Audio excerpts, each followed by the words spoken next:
Gino Pettis Adventures. I'm still Gino. Hope I don't have to do this adventure for a while. Here we are in the Huston Texas airport. We left Seattle this morning. I guess it was this morning. No, actually it was noon. And here we are, it's about 8 o'clock. And I'm tired. But I want to do this video anyway. I've been on a plane for 5 hours, I don't know. Got another 5 or 6 or 7 hours to go. Leave here at 11:30. I'm going to Bogota to Bucaramanga. We are going home. Thank you very much. I just want to update everybody on healthcare in the United States. Well, boys and girls, it's not all it's built up to be. Some of you follow me. Some of you know this is going on. I have a bladder tumor, and I didn't like the way they were treating me in Colombia. Basically just freaked out and came to Seattle to get it done there. So I did. I saw the doctor for about 5 minutes, the first appointment. Next appointment, I saw him when he was going to remove the tumor. Saw him at the end of my foot of my bed right before I went in the operating room for about 2 minutes.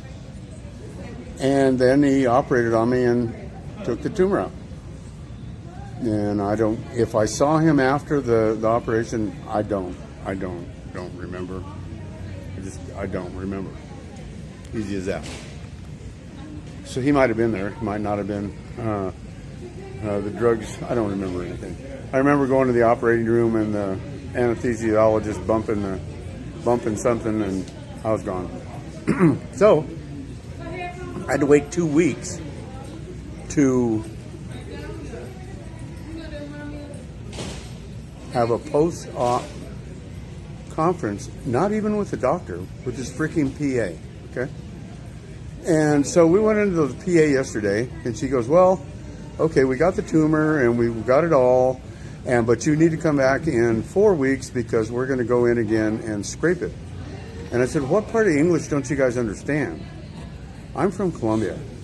I don't have a place to live here in Seattle, and I don't have the money to pay $200 a night while you guys fart around. And why didn't you tell me that in the first place? And she didn't have an answer.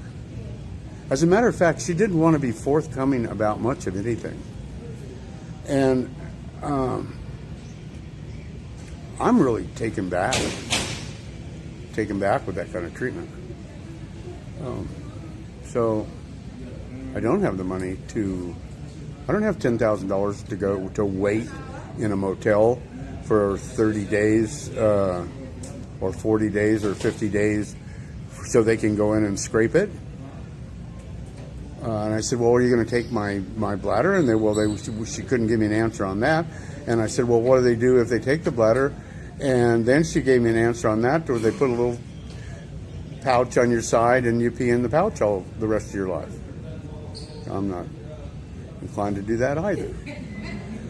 So everything being said, I'm really in a quandary here.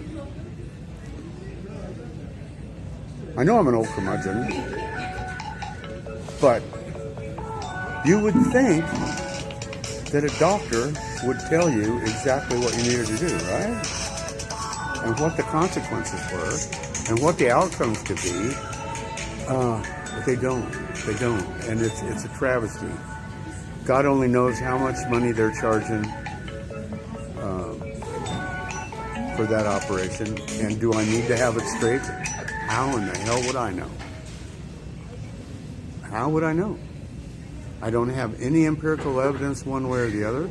The doctor won't tell me. I haven't seen him long enough to know or trust him. I know the anesthesiologist didn't kill me on the table, which is a good thing. And my plumbing is bleeding. So I imagine they did something. He said it was a rather large tumor 2 centimeters by 1 centimeter and a half. I have no idea what that means. I think that's like a half an inch to an inch, but who knows? I'm just ranting now. Oh, things like that scare me. I'm an old guy. I mean, just tell me what the deal is. I'm grown up. I'm a grown man. I can take it. But I can't take secrecy. Sorry. So here's the deal. I'm on my way back to Bucaramanga. I'm going to go to the International Hospital of Bucaramanga and find myself an oncologist there. And I already have a urologist. And we're going to see what the deal is. My biggest gripe was their equipment. When they scoped me, all they had was a solid rod to run down my penis. It was like some Mengele experiment. And in Seattle, they actually have a fiber optic, which is pretty cool, and it didn't hurt.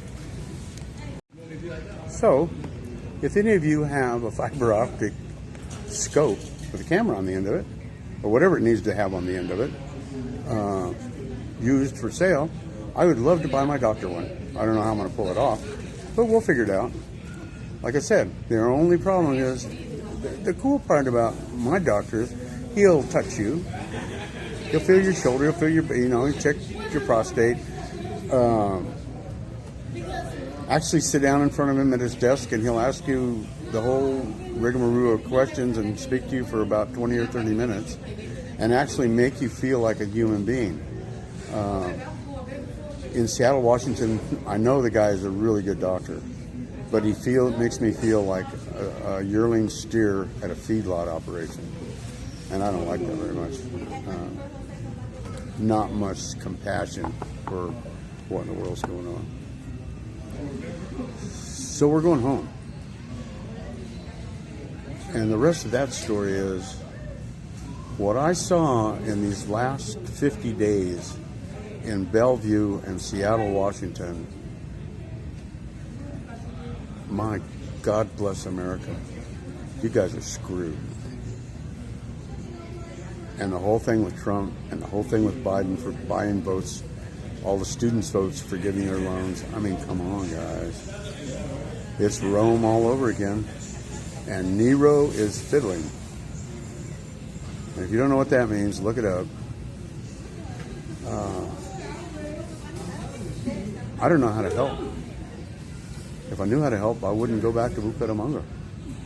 If I thought I knew how to help, I wouldn't go back to Bucaramanga. It sure looks like an exercise in futility. All I hear is people standing around going, well, we need to do something about this. But they don't do anything. And I'm one of them. I'm sorry, but we do have expiration dates, and I wasn't real aware of that, but I am now. And I don't think mine's yet. I'll tell you one damn thing. I'm going to enjoy whatever time I have left in Colombia. And I'm going to try to make it as fruitful and as pretty and as calm as I can. And if I can start a little business, I'm going to. If I have to work online, I already am. And that's my rant. That's pretty much my rant. I hate to abandon you guys, but I don't know how to help. And if it doesn't get ugly, I would be really surprised. I mean, we're not having shortages in Colombia yet. Gasoline prices are not horrible yet. Everything is going along pretty good. Petro isn't the smartest, sharpest tool in the pouch, and he's got some challenges. But we'll see. Can't be worse than Biden. Well, maybe it can. I don't know. I just got to quit watching and just start living what I have left.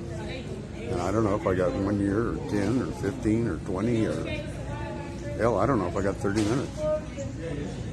I may fall down getting on the airplane and not get back up. Don't plan on it. Nobody plans on it. This is to all my friends. You need to share these videos with our fellow patriots. I met everybody that I met some old guys that are just struggling to pay their rent. They're out driving Ubers. They're doing whatever they can to make extra money, and it's difficult for them. And if you're making $1,000 a month, life can be really good in Colombia. And I need to remind myself of why I started these videos, and it was for that very reason. So hit the subscribe, hit the like, hit the notification bell, and share it with a friend, or share it with 10 friends, or share it with 100 friends, or make a new old guy friend and share it with them. Colombia is not for everybody. And I hear all these people just wanting to go to Medellin. Man, I guess if you want to live in LA or Chicago or New York, then go to Medellin, or go to Bogota, or go to Cali. Not me, boys and girls. Not me. I'm staying in the country where life is sweet. And it is sweet. So, thank you very much. I hope to see you tomorrow. This is the first day of the rest of your life. So make use of it. And I'm signing off now. I will see you on the flip side.